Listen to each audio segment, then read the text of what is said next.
यह महत्वपूर्ण चर्चा क्या है? आज का विषय क्या है? आज का विषय है जैसे दूध में घी है, जैसे दूध में घी है वैसे ही उपनिषदों का ब्रह्म है। तो उपनिषदों में ब्रह्म किसे कहा गया है, ब्रह्म तत्व की चर्चा आज हम करेंगे। और जैसे दूध में घी है, इसकी तुलना दूध में घी से की गई है। तो वो किस प्रकार से की गई है वह भी हम चर्चा करेंगे, लेकिन पीछे की कुछ बातें भी हम साथ में लेंगे। आजकल हम जब भी सुनते हैं तो पीछे की बातों को लेते हुए सुनते हैं। तो कल हमने क्या सुना था? कल हमने सुना था कि कैसे काठ के अंदर अग्नि है, काष्ठ में अग्नि है, लेकिन वह दिखाई तो नहीं देती, लेकिन एक युक्ति से प्रकट होती है। तो युक्ति क्या है कि एक अरणी, अरणी मतलब काठ ही समझिए, हम नीचे रखते हैं, एक ऊपर रखते हैं और उसको घिसते हैं, तो घिसने से अग्नि प्रकट हो जाती है। जो गुप्त रूप से विद्यमान है वह अग्नि प्रकट हो जाती है। वैसे ही ये शरीर जो है यह नीचे की अरणी है, जिसका स्थिर रहना आवश्यक है, स्थिर रहना आवश्यक है।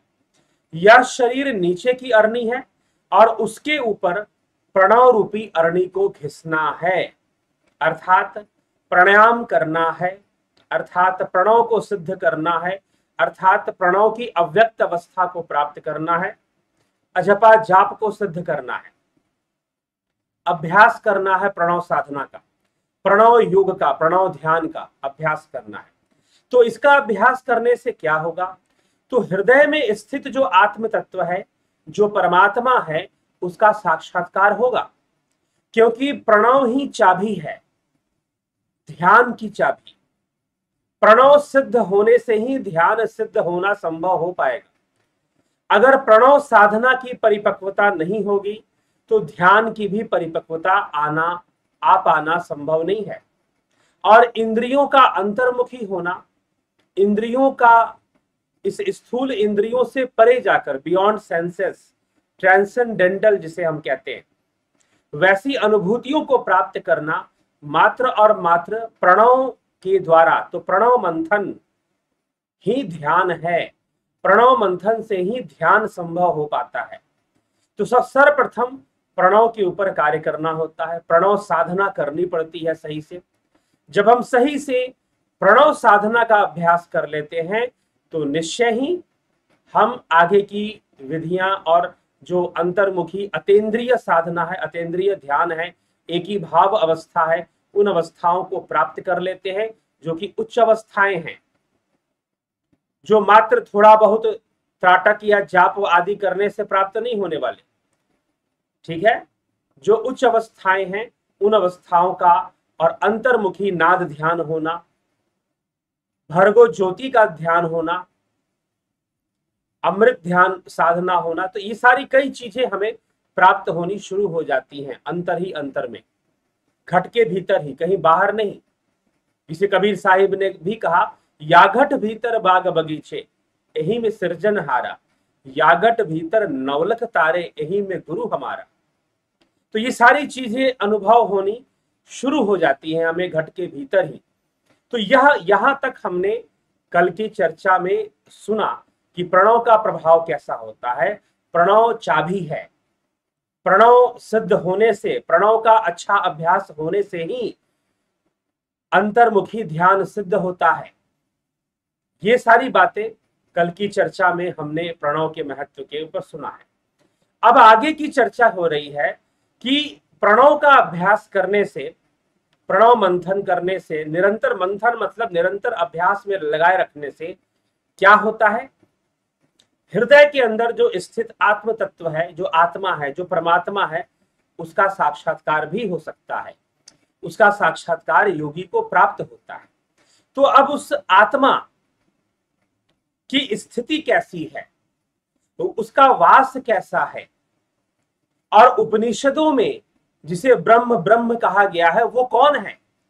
एक तो हृदय में स्थित जो आत्मा है वो, और दूसरा उपनिषदों में जो ब्रह्म ब्रह्म कहा गया है वह ब्रह्म कौन है, इसके ऊपर आखिरी के 2 श्लोक, प्रथम अध्याय श्वेतास्त्रोपनिषद का प्रथम अध्याय आज समाप्त होगा।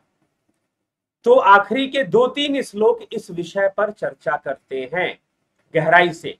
अब वो उस आत्मा की स्थिति को बता रहे हैं, आत्मा के स्वरूप को स्पष्ट कर रहे हैं कि आत्मा का स्वरूप क्या है और आत्मा की स्थिति क्या है, और फिर दूसरा विषय क्या है, यह ब्रह्म क्या है, उपनिषदों में वर्णित यह ब्रह्म कौन है, क्या है, यह चर्चा भी साथ में की जा रही है।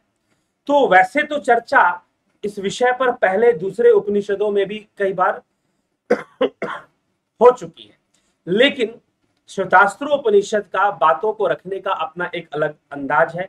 जैसे कि अभी हमने जितने भी उपनिषद पढ़े उसमें ध्यान के ऊपर, ध्यान योग की रहस्य और ध्यान योग के मर्मों को जितनी गहराई से श्वेतास्त्रोपनिषद में समझाया जा रहा है, प्रारंभ से ही ध्यान योग से ही, इसका जो प्रथम श्लोक है उसी में लिख दिया गया ध्यान योगानुगात, अर्थात ध्यान योग के द्वारा ही ऋषियों ने उस मूल कारण ब्रह्म को जाना, ध्यान योग के द्वारा।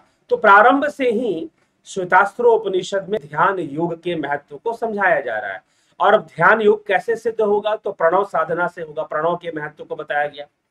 अब जिस ध्यान योग से जिस आत्मा का ज्ञान प्राप्त होता है वो आत्मा कैसा है, उसका स्वरूप कैसा है, अब इस बात को स्पष्ट किया जाएगा। तो आइए इस श्लोकों के माध्यम से हम फिर देखते हैं कि क्या कहा जा रहा है। तो कहते हैं, यहां पर कहा जा रहा है, तिलेषु तैलम दधनीव सर्पी रापः श्रोतः स्वर्णीषु चाग्नि एवं आत्मात्मनि गृह्यते असौ सत्यनयनम तपसा ये अनुपश्यति।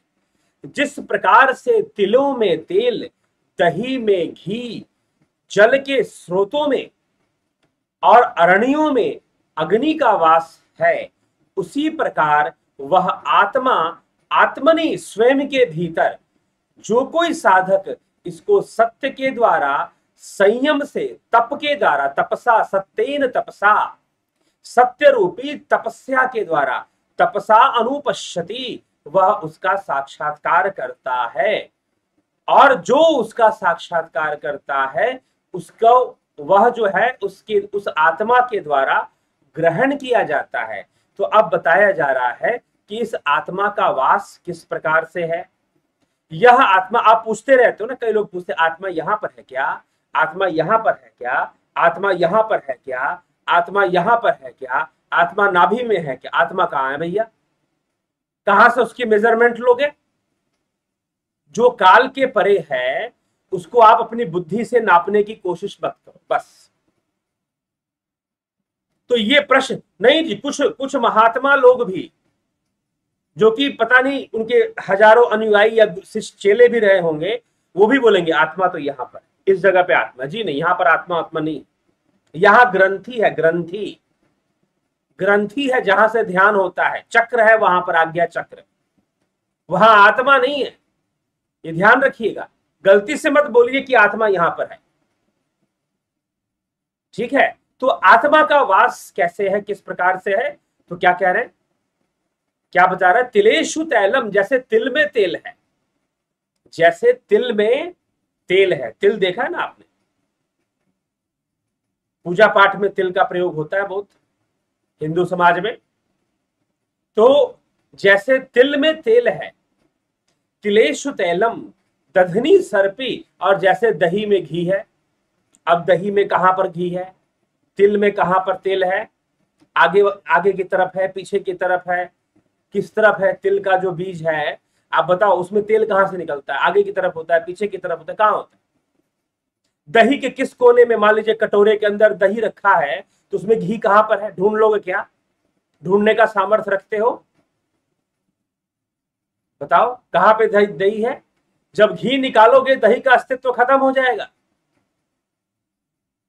तो जैसे तिल में तेल है, जैसे दही में घी है, ठीक ना। वह बताया जा रहा है कि तिलेषु तैलम दधनी सर्पी स्रोतः सु, स्रोत, जल के स्रोतों में पानी और अरणी, मतलब काष्ठ के अंदर, लकड़ी के अंदर, वन में, वन की लकड़ियों में, अरणी में और जल में, यहां दो चीजों का नाम लिया गया, ध्यान रखिएगा, बड़ा आश्चर्य होगा आपको। जल में अग्नि है, पानी के अंदर जैसे अग्नि का वास है। दिखाई देती है अग्नि पानी में? पानी में कभी आग देखा है क्या? चलो, अब तो विज्ञान ने ढूंढ लिया कि पानी ऑक्सीजन और हाइड्रोजन से मिलाकर बना है, और ऑक्सीजन और हाइड्रोजन दोनों ही ज्वलनशील तत्व हैं, हाईली इन्फ्लेमेबल हैं, ऑक्सीजन और हाइड्रोजन दोनों। ठीक है, ये ढूंढ लिया, लेकिन ये उपनिषद बहुत पहले लिखे गए। ये तब लिखे गए जब ये खोज नहीं हुई थी, जब ये डिस्कवरी नहीं हुई थी, और तब बताया जा रहा है कि जैसे पानी में अग्नि का वास है। आश्चर्य है, पानी तो अग्नि को बुझा देता है भाई, लेकिन पानी में अग्नि का वास है। जैसे पानी में अग्नि का वास है, जैसे अरणी में अग्नि का वास है। ढूंढ लोगे अग्नि कहां पर है? पानी में आग कहां छुपा हुआ है? ढूंढ लोगे। दही के अंदर घी कहां छुपा हुआ है? ढूंढ लोगे। कैसे ढूंढोगे? ठीक है, तो वैसे ही आत्मा का वास है, वैसे ही आत्मा का वास है। तो कहते हैं तिलेषु तैलम दधनी सर्पी स्रोतषु आप च अरणीषु अग्नि एवं, उसी प्रकार से एवं असौ आत्मा आत्मनि, आत्मा स्वयं के भीतर, अपने ही भीतर आत्मा हमारे हृदय में छुपा हुआ है। जो कोई साधक यह एनम सत्येन तपसा अनुपश्यति, जो सत्य तप के द्वारा निरंतर ध्यान योग में लगे हुए जो योगी हैं, जो ध्यान योग में लगे हुए निरंतर जो योगी हैं, जिन्होंने प्रणव साधना अच्छे से की है, वो क्या करते हैं? अनुपश्यति, वह उस आत्मा को जान लेते हैं, और वह लोग, वह योगी उस आत्मा के द्वारा ग्रहण किया जाता है। टीकाकार महोदय ने यहां पर आत्मा की जगह परमात्मा लिख दिया, लेकिन इस श्लोक में आत्मा शब्द का ही प्रयोग किया गया है। ठीक, कि परमात्मा के द्वारा ग्रहण किया जाता है या परमात्मा का साक्षात्कार होता है, लेकिन यहां श्लोक में साफ साफ लिखा है एवं असौ आत्मा आत्मनि, मतलब आत्मा का साक्षात्कार की बात। क्योंकि उपनिषदों के अनुसार, आगे इस बात को और स्पष्ट कर दिया जाएगा, चलिए हम आगे खुद ही देख लेते हैं। तो इस प्रकार से जो तिल में तेल है, दही में घी है, जल और अरणियों में अग्नि वसा हुआ है, वैसे ही आत्मा हमारे हृदय गुफा में छुपा हुआ है, अपने आप में ही है, स्वयं में ही है। जो इसको सत्य तपस्या के द्वारा, ध्यान योग के द्वारा जो योगी इसका साक्षात्कार कर लेते हैं, वह उस आत्मा के द्वारा ग्रहण कर लिए जाते हैं, ग्रहण कर लिए जाते हैं। फिर कहा जा रहा है सर्वव्यापिनम आत्मानम, सर्वव्यापिनम आत्मानम, की आत्मा सर्वव्यापी है। कैसे सर्वव्यापी है अब बताया जा रहा है। यहां पर एक और अच्छी तुलना की जा रही है। अगर आपने वास्तव में यह जो प्रसंग है, मैं अगर कहूं तो लगभग इस चैनल की शुरुआत, चैनल का प्रारंभ, वैसे तो चैनल पर रेगुलर वीडियोस मुश्किल से 1.5 साल से आ रहे हैं, रेगुलर वीडियोस। उसके पहले कभी कभी कुछ वीडियो आते थे इस चैनल पर, लेकिन इस चैनल की जो शुरुआत है इसी विषय से किया गया था। एक व्याख्यान आपने सुना होगा जिसका टाइटल है भगवान कहाँ है, भगवान कहाँ है, और उसमें यही इसी विषय पर चर्चा की गई थी जो अभी हम कर रहे हैं। तो अगले श्लोक में लिख रहे हैं सर्वव्यापिनम आत्मानम, की आत्मा सर्वव्यापी है। नंबर 1, सर्वव्यापी किस प्रकार से है? क्षीरे सर्पीर वाप्रतम आत्मविद्यात मूलम तद ब्रह्मोपनिषद परम, तद ब्रह्मोपनिषद परम, कि क्षीरे दूध में स्थित घी, आत्मा सर्वव्यापी है। कैसे सर्वव्यापी है जी? आत्मा तत्व जो है उसको कह रहे हैं कि यह सर्वव्यापी तत्व है। यह सर्वव्यापी कैसे है, किस प्रकार से है? जैसे क्षीरस्य सर्पे, अर्थात क्षीर में, क्षीर माने दूध, जैसे दूध में घी है। मान लो एक कटोरे में इतना बड़ा पात्र हो आपके पास, उसमें दूध रखा है। अब दूध में घी कहां पर है? दाएं साइड है, बाएं साइड है, आगे साइड है, पीछे साइड है, कहां पर? वही राजा वाली कहानी। राजा ने कहा कि भाई मुझे प्रश्न दो कि परमात्मा रहता कहां पर है, कहां रहता है परमात्मा, उसका वास कहां पर है। अब मंत्री को पता नहीं चला, वो अपना नौकर वोकर को बुला कर लाया, नौकर ने बताया कि मैं दूध मंगाया और दूध में घी ढूंढने लगा। राजा ने कहा क्या कर रहे हो भाई। उस लड़के ने कहा दूध में घी ढूंढ रहा हूं महाराज। राजा को हंसी आ गई। राजा ने कहा मूर्ख व्यक्ति, घी ऐसे घी थोड़ी ना मिल जाएगा तुझे, तू दूध में ऐसे घी ढूंढेगा तो मिल जाएगा तू घी। मूर्ख व्यक्ति, ऐसे घी नहीं मिलता, उसका एक तरीका है, एक टेक्निक है जिससे घी निकाला जाता है। लड़के ने समझा दिया राजा को कि महाराज ऐसे ही परमात्मा है, ऐसे ही परमात्मा संसार में रहता है। जैसे कि घी नहीं निकल सकता ऐसे एक युक्ति से निकलेगा, वैसे ही ध्यान योग की युक्ति से ही वह ब्रह्म सामने आएगा, वह आत्मा सामने आएगा। ठीक है, तो वही इस श्लोक में यहां पर बात कही जा रही है कि उस आत्मा का वास कैसे। क्षीरे अर्पितम सर्पी, कि दूध में स्थित घी की भांति सर्वत्र परिपूर्ण सर्वव्यापिन व्यापिनम आत्मानम, सर्वव्यापिनम आत्मानम, जो सर्वव्यापी है। जैसे दूध के कण-कण में घी है, दूध के कण-कण में घी का वास है, वैसे ही वह आत्मा भी सर्वव्यापी है। शुरू हो चुका है लाइव सेशन। तो चर्चा हमारी चल रही थी कि जिस प्रकार से दूध में घी है, और दूध में घी हम ऐसे उंगलियों से तो ढूंढ नहीं सकते। हाँ, एक युक्ति है जिस युक्ति के माध्यम से दूध के घी को निकाला जा सकता है। वैसे ही यह आत्मा सर्वव्यापी है। जैसे कि दूध के कण कण में घी का वास है, वैसे ही कण कण में आत्मा का वास है। यह बात यहां पर इस प्रकार से समझाई जा रही है।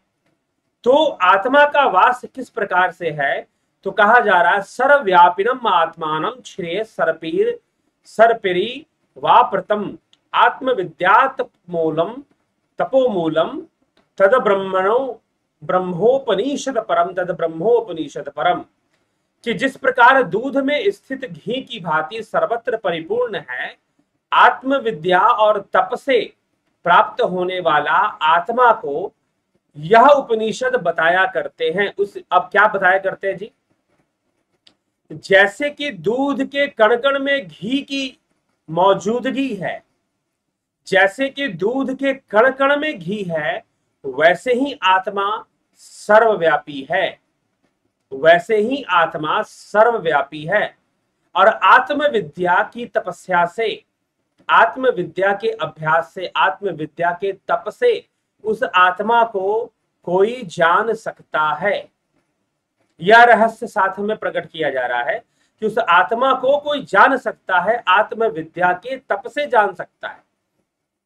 ठीक है, तो आत्मविद्या के तप से जान सकता है कि आत्मा क्या है और आत्म तत्व किस प्रकार से कण कण में विराजमान है। जैसे कि दूध के कण कण में घी का वास है, गुप्त रूप से दिखाई नहीं देता, कोई जानता नहीं, दूध के कण कण में घी का वास है, वैसे ही संसार में हर जगह कण कण में वह आत्मा सर्वव्यापी ही उसको समझना चाहिए। और उपनिषद क्या कहते हैं, तो उपनिषदों के बारे में बताया जा रहा है तद ब्रह्म उपनिषद परम, तद ब्रह्मोपनिषद परम, कि उपनिषदों में उसी आत्मा को ब्रह्म बताया गया है, परम तत्व ब्रह्म है, परम ब्रह्म कहा गया है। वह उपनिषदों में वही आत्मा, आत्मानम, वह पूर्वोक्त साधक उसको जान लेता है, उसी आत्मा को उपनिषदों में ब्रह्म बताया गया है, परम ब्रह्म बताया गया है, परम ब्रह्म, ब्रह्म उपनिषद परम, ब्रह्म उपनिषद परम, तद ब्रह्म उपनिषद परम, तद ब्रह्म उपनिषद परम, ऐसे लिखा गया कि उपनिषदों ने उसी आत्मा को, उसी सर्वव्यापी आत्मा को ब्रह्म कह के पुकारा है। उपनिषदों ने उस सर्वव्यापी आत्मा को ब्रह्म शब्द से पुकारा है, ब्रह्म कहा है। वही परम ब्रह्म है, वही परम ब्रह्म है, वह आत्मा ही परम ब्रह्म है, वह आत्मा ही परम ब्रह्म है। तो पुनः एक बार मांडुक्य उपनिषद की विचारधारा, अयम आत्मा ब्रह्म की विचारधारा, जो कि ऐतरेय उपनिषद में भी सुनने को मिला, तैत्तरीयोपनिषद में भी आत्मा को ब्रह्म कहा गया, और अब यहां पर श्वेतास्त्रोपनिषद में भी आत्मा को ब्रह्म बताया जा रहा है कि आत्मा ही ब्रह्म है। यह स्पष्टीकरण यहां भी दिया जा रहा है। ठीक है, तो सर्वप्रथम समझाने के लिए, आत्मा की स्थिति को समझाने के लिए, जैसे तिलों में तेल, दही में घी, जल और अरणियों में अग्नि का वास है, वैसे ही संसार में आत्मा का वास है, वैसे ही शरीर में आत्मा का वास है। आत्मा यहां, आत्मा यहां, आत्मा यहां, ऐसे मत बोलो। यह कोई मेजरमेंट की चीज नहीं है, नापने की चीज नहीं है। ठीक है, क्योंकि बुद्धि के परे है, तुम्हारे तर्कों के परे है वो, तो मेजरमेंट तो उनका होगा जो तर्कों के अंदर आएंगे। ठीक है, जो गणनाओं में आएंगे, और जो गणनाओं के परे हैं उनको क्या तुम मापोगे, उनका क्या मेजरमेंट लोगे। तो आत्मा ऐसे है जैसे तिल में तेल है, दही में घी है, जल और अरणियों में अग्नि का वास है, वैसे आत्मा का वास है। आत्मविद्या को जानने वाला, प्रणव साधना करने वाला ध्यान योगी अपने घट भीतर ही उसको जान लेता है, और वह उस आत्मा के द्वारा ग्रहण किया जाता है, बाद में उसी में जाकर लीन हो जाता है। ऐसे फिर कह रहे हैं जैसे दूध के अंदर घी का वास है, कहां पर है ये बताया नहीं जा सकता है, वैसे ही जैसे दूध के कण कण में ही घी का वास है, जैसे दूध के बूंद बूंद में ही घी का वास है, वैसे संसार में आत्मा का वास है। वह आत्मा सर्वव्यापी है, जैसे दूध के अंदर घी सर्वव्यापी है। दूध के अंदर घी वैसे तो नहीं दिखाई देता, लेकिन घी जो है दूध के अंदर सर्वव्यापी है, वैसे ही आत्मा भी इस जगत में सर्वव्यापी है। उसे ऐसे जानना चाहिए, और उसे आत्मविद्या की तपस्या से योगियों ने उस आत्मा को जाना है, और उपनिषदों ने उसी आत्मा को परम ब्रह्म कहा है। उपनिषदों ने उसी आत्मा को परम ब्रह्म कहा है। तद ब्रह्म उपनिषद परम, तद ब्रह्म उपनिषद परम। तो इस प्रकार से यहां पर व्याख्या दी जा रही है कि किस प्रकार से आत्मा को ब्रह्म कहा गया है। और आत्मा तो वैसे है जैसे कि दूध के अंदर घी का वास है, यहां है वहां है, ऐसी बात नहीं है। दूध के बूंद बूंद में ही घी है, दूध के बूंद बूंद में ही घी है। कुछ इस प्रकार से ब्रह्म का वास बताया जा रहा है। ठीक है जिज्ञासु, तो ये चर्चा, यहां तक की चर्चा, अद्भुत चर्चा, ध्यान योग की चर्चा, प्रणव मंथन की चर्चा, फिर आत्मा का वास संसार में किस प्रकार से है। दूध में जैसे दही है, दूध में जैसे घी है, दही में जैसे घी है, अरणियों में जैसे अग्नि है, जल में जैसे अग्नि है, तिलों में जैसे तेल है, वैसे यह आत्मा जगत के अंदर वास करता है। उपनिषद उसी आत्मा को ब्रह्म भी कहते हैं, परम ब्रह्म के नाम से भी पुकारते हैं। उपनिषद उस आत्मा को परम ब्रह्म के नाम से भी पुकारते हैं। ठीक है, इस प्रकार से बताया जा रहा है, यही इसका सार तत्व है। तो यहां पर प्रथम अध्याय समाप्त होता है श्वेतास्त्रोपनिषद। कल से हम द्वितीय अध्याय पे चर्चा शुरू करेंगे। इस कार्यक्रम को विराम दे उससे पूर्व आपके कमेंट्स, आपके टिप्पणियों को भी देखेंगे। तो विक्रम सिंह जी, कुलदीप सिंह जी, जगत नारायण जी, अशोक कुमार जी, आचार्य जी प्रणाम। पुरुष और प्रकृति एक है या दो? पुरुष और प्रकृति के आधार पर सजीव और निर्जीव में क्या अंतर? सजीव निर्जीव होना अलग विषय है, और पुरुष और प्रकृति होना एक अलग विषय है। ठीक है, सजीव मतलब जिसके अंदर जीव है वो सजीव है, जिसमें जीव नहीं वो निर्जीव है। आत्मा सर्वव्यापी है, ये ध्यान रखिए। ठीक है, तो पुरुष और प्रकृति की व्याख्या अलग है, सजीव निर्जीव की व्याख्या अलग होगी।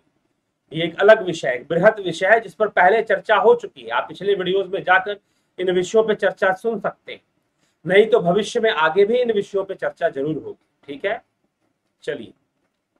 राजू पाल जी, विश्व यात्री जी, उषा श्रीवास्तव जी, ज्योति दत्ता जी, भीम सिंह मीना जी, चित्रंजन बरुआ, स्मृति रस्तोगी, बलदाऊ नाथ योगी, सरोज कृष्णानी, माधुरी कोल्हे, योगेंद्र पंडित, संजय गौतम, पिंटू वासवार, रूपलाल विश्वकर्मा, रजनीश बर्फानी, रूप सिंह खीचर, बहुत बहुत अभिनंदन आपका। रचना जी, राम निवास मीना जी, शंकर चंद्र महतो, हम या मैं सत्य पर नतमस्तक हैं, लेकिन असत्य को स्वीकार नहीं करूंगा। दूध तो ब्रह्म है, दूध में स्थित घी आत्मा है, दूध ब्रह्म है, ये आप कह रहे हैं ना, उपनिषद नहीं कह रहे हैं। ठीक है, ब्रह्म और आत्मा एक नहीं, ठीक है, उपनिषद कह रहे हैं कि एक है। ब्रह्मपाल कुमार गुरु जी, ओम नमः शिवाय।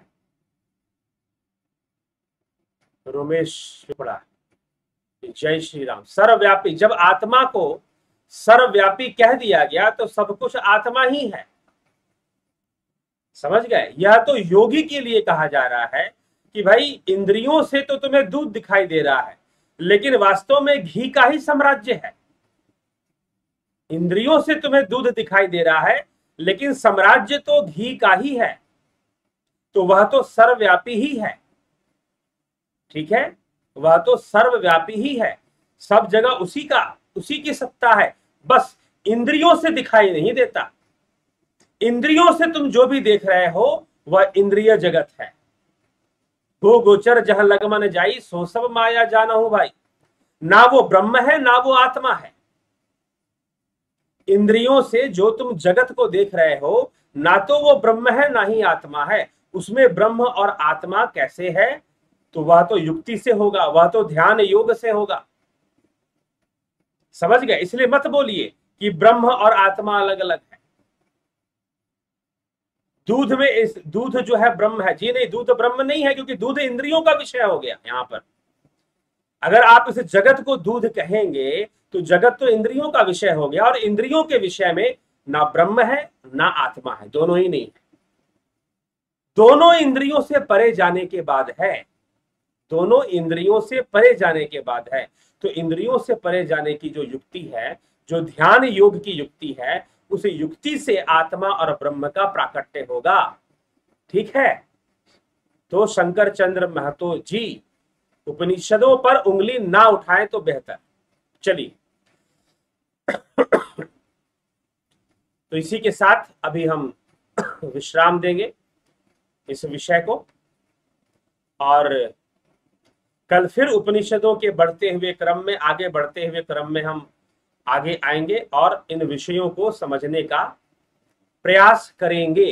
क्योंकि जो विषय है आत्मा और ब्रह्म का, जो विषय है वह तर्क का विषय नहीं है। हाँ, तर्क प्रेरणा दे सकते हैं, तर्क प्रेरणा दे सकते हैं, अनुभव नहीं दे सकते। अनुभव के लिए तो जो बार बार इसमें कहा जा रहा है, ध्यान योग, प्रणव का अभ्यास, आत्मविद्या की तपस्या, आत्मविद्या तपसो, जो यहां पर जो शब्द प्रयोग हुआ, ये करना पड़ेगा। इसको किए बिना अगर तुम ये बोलते हो कि ब्रह्म ये, आत्मा ये, तो प्रेरणा देने के लिए एक तर्क मात्र है, बस, इसके अलावा वो कुछ भी नहीं है।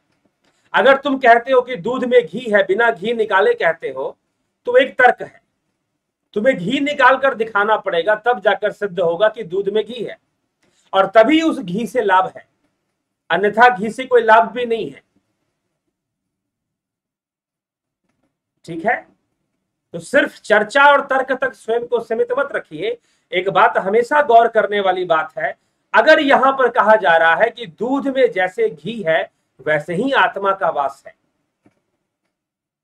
क्यों कहा जा रहा है? इसलिए कहा जा रहा है क्योंकि दूध से घी निकालना पड़ता है, दूध से घी निकालना पड़ता है, उसके लिए अभ्यास करना पड़ता है, उसके लिए एक विद्या का प्रयोग करना पड़ता है। वैसे ही ब्रह्म सर्वव्यापी है, लेकिन ब्रह्म तत्व को जानने के लिए, ब्रह्म तत्व तक पहुंचने के लिए एक युक्ति अपनानी पड़ती है, जिसको ध्यान योग कहा जा रहा है श्वेतास्त्रोपनिषद में।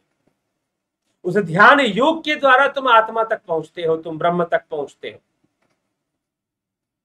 ठीक है, अगर ऐसे ही सब कुछ ब्रह्म मान लोगे, ऐसे ही सब कुछ ब्रह्म मान लोगे, तो इंद्रिय अनुभूतियों को तुम्हें ब्रह्म कहना पड़ेगा, हर चीज को ब्रह्म मानना पड़ेगा। लेकिन हर तत्व एक नहीं है, इंद्रियों के कारण अलग अलग है। अगर अग्नि और पानी दोनों ही ब्रह्म हैं, दोनों एक ही हैं, तो आग में, पानी में भी हाथ डालोगे तो जल जाना चाहिए था? नहीं, यह इंद्रियों का दोष है कि तुम्हें अग्नि में, गर्मी में जलने का अनुभव होगा और पानी में ठंडक का अनुभव होगा, यह इंद्रियों का दोष है। ठीक है, तो पहले इस बात को समझ लीजिए, यहां पर एक युक्ति दी जा रही है, मात्र बोला नहीं जा रहा है कि आपने लिख दिया कि नहीं दूध ब्रह्म है, आत्मा और ब्रह्म अलग अलग होता है। तो आप तर्क देने के अलावा उस युक्ति को तिलांजलि दे रहे हैं, जिसको ध्यान योग कहा जा रहा है, ध्यान योग कहा जा रहा है। तो उस सर्वव्यापी तत्व को आप तभी जान पाते हैं जब उस विद्या से ध्यान योग करते हैं। अन्यथा आप रटते रहे कि ब्रह्म है ब्रह्म है ब्रह्म है ब्रह्म है, कहने से क्या हो जाएगा भाई? कहने से क्या हो जाएगा? कहने से कुछ नहीं होने वाला। जब तक आप ध्यान योग की युक्ति को अपनाकर अपने जीवन में लागू नहीं करेंगे, तब तक कहना एक तर्क मात्र है। बहुत ऊंची आवाज में कह दोगे तो हो सकेगा सामने वाला चुप हो जाए कि चलो छोड़ो भाई, कौन इससे झगड़ा मोलेगा, ऐसा मानकर चुप हो जाए। लेकिन यह कोई सफलता नहीं है, यह कोई सफलता नहीं है, ध्यान रख लीजिएगा इस बात को। तो दूध ब्रह्म नहीं है, किसी कदापि नहीं है। दूध यह जगत है जो कि इंद्रियों के कारण है, इसमें ब्रह्म सर्वव्यापी है और आत्मा और ब्रह्म एक है। मांडुक्य उपनिषद से जितने भी उपनिषद उसके बाद लिखे गए या उसके पहले भी जो चर्चा में आए, उन सब में एक बात समान रूप से रिपीट कर कर कही गई है कि आत्मा ब्रह्म है, रिपीट करके कही गई है।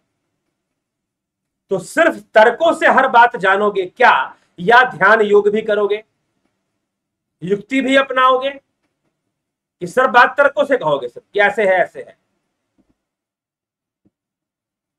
ठीक है।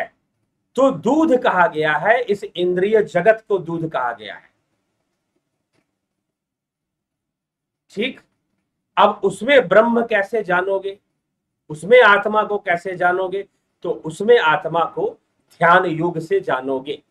सिर्फ कह देने से ब्रह्म ब्रह्म नहीं हो जाएगा, बोल देने से ब्रह्म ब्रह्म नहीं हो जाएगा। ध्यान योग से ही जानोगे, प्रणव मंथन से जानोगे, प्रणव साधना से जानोगे, तब ध्यान योग सिद्ध होगा और सर्वव्यापी तत्व का साक्षात्कार होगा। जो सर्वव्यापी तत्व है उसका तब जाकर बोलोगे कि ब्रह्म है। तो यहां पर युक्ति भी साथ में दी जा रही है। अगर युक्ति ना दी जाती तो फिर ये तर्क सामने आता कि कैसे ब्रह्म है, क्या अनुभव में आ रहा है? और जो वस्तु अनुभव में नहीं आ रहा, ज्ञान में नहीं आ रहा, तो मात्र क्या तर्क देकर उसको सिद्ध कर दोगे? तो तर्क देकर पेट भर जाना चाहिए, रोटी खाने की जरूरत नहीं पड़नी चाहिए, तर्कों से ही पेट भर जाना चाहिए। लेकिन ऐसा हो नहीं पाता। खाना तो खाना पड़ता है ना भाई, पेट भरने के लिए खाना तो आपको खाना ही पड़ेगा। लॉजिक से पेट नहीं भर जाएगा। लॉजिक दे दो कि भाई मान लो रोटी खा ली, तो क्या रोटी खा ली, हो गया पेट भर गया? क्या मत खाओ फिर, अगर तर्कों से ही भर जाएगा तो फिर। ठीक है। तो यहां पर पूर्णतः ध्यान योग की युक्ति दी जा रही है। तो यहां पर दूध क्या है? दूध जगत है। दूध जगत है, उस जगत में सर्वव्यापी एक मूल तत्व है जो ब्रह्म है, वही आत्मा है। और उसको जानने के लिए ध्यान योग की युक्ति है। ध्यान योग करना है, सिर्फ बातें फेंकने से नहीं हो जाएगा। ध्यान योग के द्वारा तुम उस सर्वव्यापी तत्व को जान पाओगे, उस सर्वव्यापी तत्व का साक्षात्कार कर पाओगे।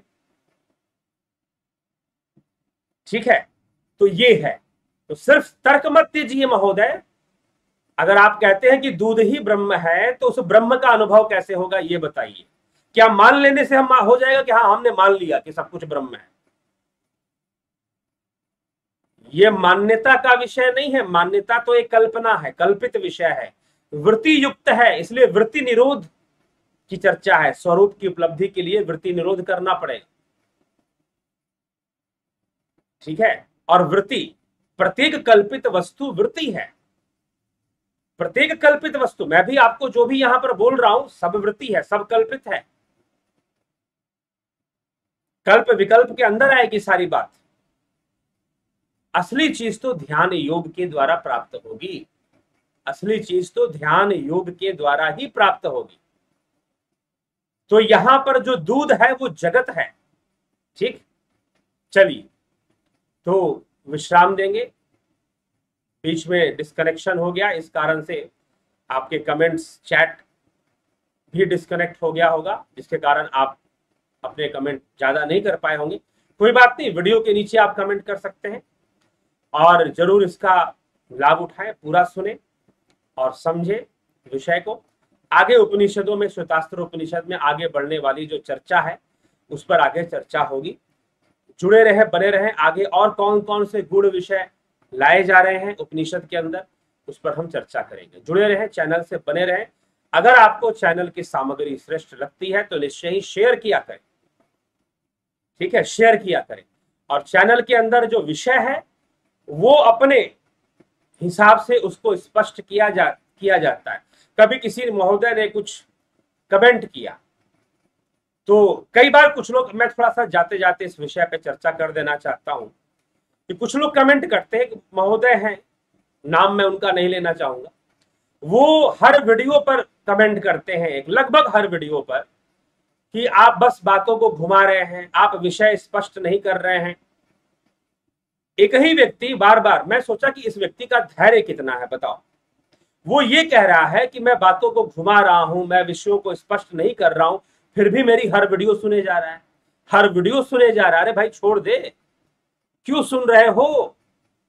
जब आपको लग रहा है कि मैं बातों को घुमा रहा हूं, विषयों को स्पष्ट नहीं कर रहा हूं, तो अपना टाइम वेस्ट इस चैनल पर क्यों कर रहे हो? फिर सच्चाई ये है कि उन महोदय का ऐसा कोई उद्देश्य, वो सुनते भी नहीं है। उनका उद्देश्य है कि मैं कुछ ऐसा कमेंट करूं ताकि इस वीडियो को देखने वाले पहले मेरा कमेंट पढ़कर कंफ्यूज हो जाए। उनका ये उद्देश्य है। तो ऐसे लोगों को फिर एक्शन लेना पड़ता है कई कमेंट देखने के बाद, ठीक है। तो इसीलिए कुछ ऐसा उद्देश्य रखकर कमेंट ना करें, अपना समय भी बर्बाद ना करें, ठीक है। निश्चय ही अगर आपको लगता है कि विषय स्पष्ट नहीं होते, बातों को गोलमोल किया जा रहा है, तो आप चैनल मत देखना बंद कर दो, ठीक है। लेकिन आप देखने का दावा भी कर रहे हो, हर वीडियो पे आके कमेंट भी कर रहे हो, इसका मतलब नीयत कुछ और है, टारगेट आपका कुछ और है, लक्ष्य कुछ और बना के चल रहे हो, ठीक है। तो ऐसे लक्ष्य बनाकर कमेंट करने वाले लोग पकड़े ही जाते हैं और फिर ऐसे लोगों पर कुछ ना कुछ ऐसा प्रतिबंध लगाना ही पड़ता है, ठीक। तो इसीलिए आप कोई भी कमेंट अगर करते हैं तो पूरा सुना करें और पूरा सुनने के बाद ही कमेंट किया करें, तो अच्छा रहता है। तो चलिए इसी के साथ आज विराम देते हैं, इस विषय को विश्राम देते हैं, आज की व्याख्या को। कल फिर जो है हम आगे की चर्चा लेकर उपस्थित होंगे, ठीक 9 बजे लाइव चर्चा में आप सभी से फिर से मुलाकात होगी। ध्यान योग का कोर्स 20 तारीख से, कल 20 तारीख से शुरू हो गया है और वो चल रहा है। और आगे कब कोर्स शुरू होगा तो अभी समय है, लगभग 11 तारीख से होगा, लगभग 11 तारीख से, अगले महीने, अगस्त के महीने में तो कोर्स, नया कोर्स फिर स्टार्ट होगा। तो अभी उसमें काफी समय है, इसलिए उसके प्रति जो भी सूचना आनी है वो आने में भी समय है। 1 हफ्ते बाद ही उसके विषय में कोई सूचना आएगी, तो निश्चय ही। तो अब जो ध्यान योग का कोर्स जिन्होंने नहीं ज्वाइन किया या नहीं कर पाए, किस कारण से, क्योंकि कई लोग पूछते जरूर हैं कि हमको डिटेल भेजिए, हमको डिटेल भेजिए, लेकिन सब लोग ज्वाइन नहीं करते, नहीं कर पाते, कोई बात नहीं, आगे दोबारा मौका मिलेगा। उसमें आप 11 तारीख से नया कोर्स शुरू होगा, उसमें आप जरूर लाभ उठाइए, ठीक। तो इसी के साथ आज के इस सभा को, इन विचारों को यहाँ हम विश्राम देते हैं। इस कार्यक्रम को कल फिर लाइव चर्चा के कार्यक्रम में 9 बजे उपस्थित होकर हम सब मिलकर फिर से चर्चा करेंगे। बहुत बहुत आभार आप सभी का।